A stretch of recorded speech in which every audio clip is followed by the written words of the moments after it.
dari Eddie Auto TV Channel hari ini. Kita dalam segmen Di Sebalik Dunia Misteri. Sebelum tu sila tekan butang subscribe, butang loceng, like serta share. Kisah ini berlaku pada tahun 1992. Ketika itu aku masih di bangku sekolah rendah. Bila cuti akhir tahun, kami sekeluarga akan ke Kuala Tembeling, iaitu ke rumah saudaraku. Bapa beliau memang telah lama menjadi guru di sekolah tersebut dan telah sekian lama berkhidmat di situ. Dan keluarga beliau memang tinggal di kawasan quarters tersebut. Jadi faham-faham je lah. Quarters pada zaman tu adalah quarters rumah papan lah, yang dipenuhi dengan jendela. Jendela style macam rumah-rumah lama lah. Jendela memang banyak lah. Sekarang satu rumah sampai ada 10 ke 8 jendela lah di sekeliling rumah. Jadi rumah dia tu sebiji lah. Dan ada juga rumah batu, separuh batu separuh papan, tapi dia bina sebiji macam rumah panjang lah. Dia buat pintu kan, sederik macam tu, orang panggil macam beret polis lah zaman tu. Jadi saya bila hujung tahun cuti sekolah, kami akan ke sana lah, pasal berjumpa dengan saudara sepupu di sana kan. Jadi kawasan tu bila time cuti sekolah, cikgu-cikgu yang lain banyak balik ke kampung lah. Jadi diorang tinggalkan quarters tu lama lah kosong. Jadi selalunya saudara saya ni, bapa dia memang tak pergi ke mana-mana lah, sambil menjaga asrama ataupun kawasan sekolah tu. Jadi dia tak balik kampung, pasal dia kampung bapa dia hanya berdekatan dengan kawasan tu juga. Jadi dia orang dekat area Pahang juga, di kawasan Temeloh. Jadi tak jauh lah. Jadi dia balik-balik kejap lah macam tu. Jadi dia orang duduk di situ lah. Jadi kami selalu ke sana. Jadi pelbagai peristiwa misteri berlaku kat kawasan asrama ni. Bila mana hujung tahunnya, tempat ni akan menjadi sunyi sepi, sebab semua keluarga-keluarga cikgu ni banyak yang balik ke kampung masing-masing lah. Jadi ada satu peristiwa yang misteri berlaku. Jadi dalam banyak-banyak peristiwa yang berlaku di kawasan tu, inilah salah satu peristiwa yang menyeramkan. Ceritanya bermula di sini. Mereka tinggal 5 beranak di quarters tersebut, termasuk saudara saya ni 3 beradik, Along, Angah dan Acuk. Ibu mereka adalah suri rumah sepenuh masa yang menjaga mereka daripada kecil lah. Jadi selalunya bila bapa mereka pergi kursus, kadang-kadang 1 minggu atau 2 minggu, ibu mereka akan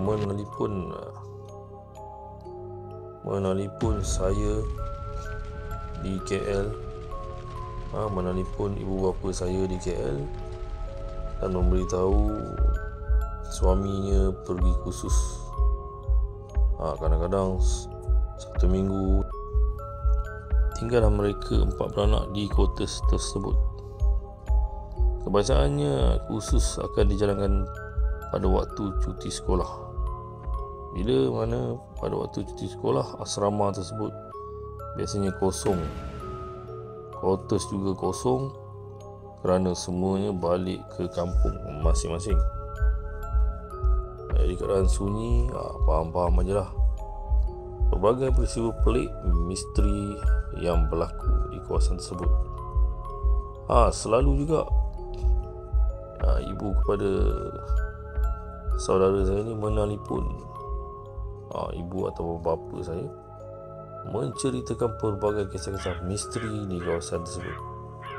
Jadi sebenarnya kami balik ke sana adalah untuk menemani mereka, kerana kami sudah faham akan situasi yang bakal berlaku jika mereka tinggal di situ dalam keadaan bapa mereka tiada.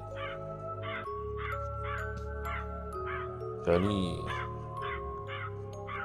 hari pertama saya bermalam di kotas tersebut, satu peristiwa telah berlaku.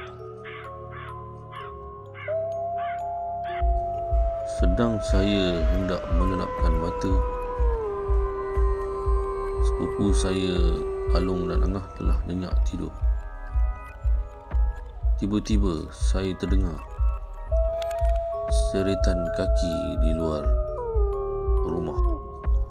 Bunyi seretan tapak kaki itu semakin mendekati tingkap jendela. Bulu roma dah mula meremang.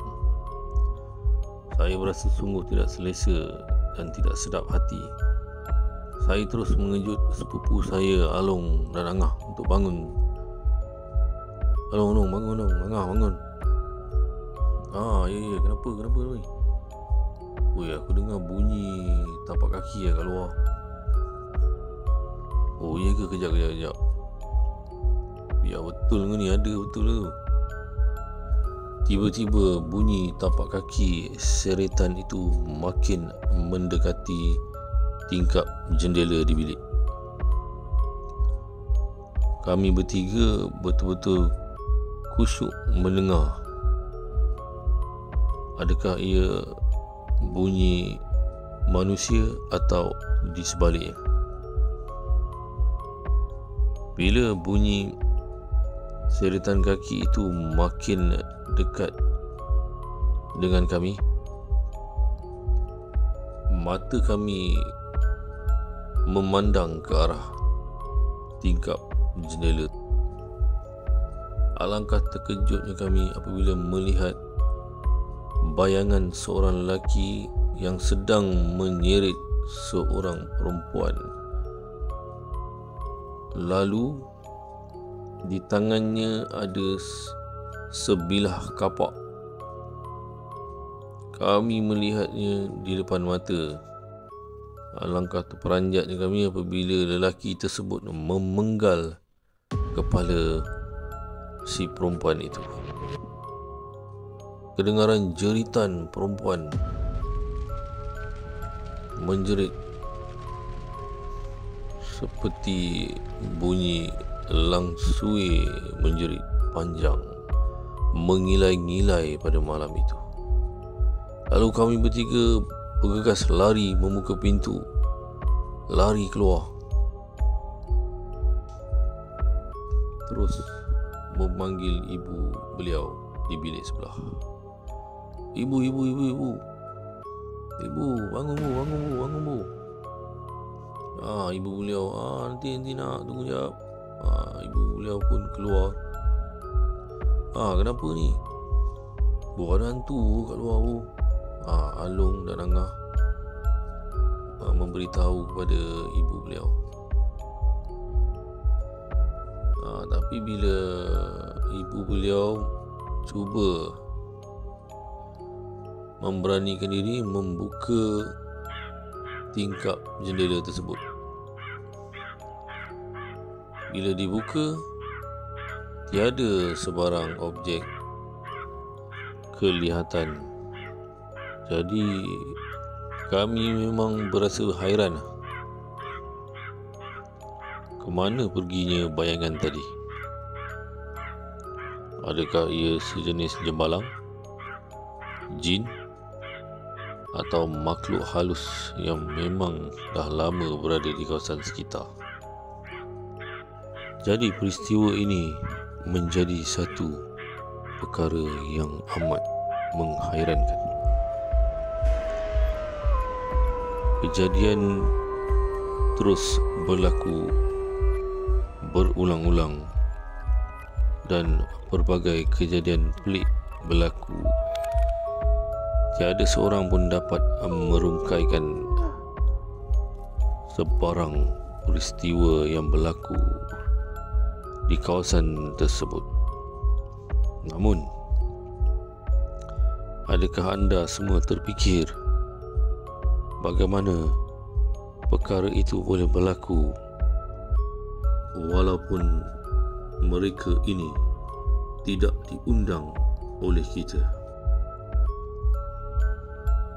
Jadi, jangan biarkan di sebalik dunia misteri menjadi tanda tanya kepada anda semua. Jangan lupa dengarkan episod yang seterusnya. Di sebalik dunia misteri.